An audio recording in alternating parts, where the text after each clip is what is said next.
Hello hello my wonderful friends आपण मानक स्वागत अभिनंदन। आउ 140 दिन रहा OS prelims examination very very important.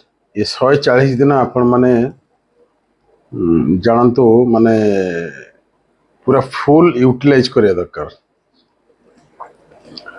ये 140 दिन जदि न जगी पारले तले गोटे वर्ष माने गोटे वर्ष कहीं पुणी नोटिफिकेशन आस पुणी आप ट्राए करेंगे 2 वर्ष पाखापी बर्बाद हो माने समय नष्ट हो। तेणु ये 140 दिन को केमिति यूटिलाइज करेंगे आपण मैंने एबे ठारू प्लानिंग करके पूरा स्टार्ट करंतु। जो माने नुआ प्रिपरेशन करछन बा एबे स्टार्ट करि नाहंती बा करिया को जाउचंती बा फेलोर हेचन अनेक थरे एथर एनी हाउ सिलेक्शन होबा पई चाहउचंती से माने व्हाट्सएप कर दियंतु जो नंबर दिया है एवं Telegram channel west official join कर जाओ। बाकी जिनस आम गाइड करूँ कौन स्टडी मटेरियल दरकार एवं स्टडी मटेरियल केम पढ़े ये सब जिनस आपण मानक सहयोग करा आपण धैर्य सहकारे 3-4 घंटा पढ़ो बेसी दरकार नहीं। बाकी व्हाट्सएप करूँ आम सहयोग करूँ।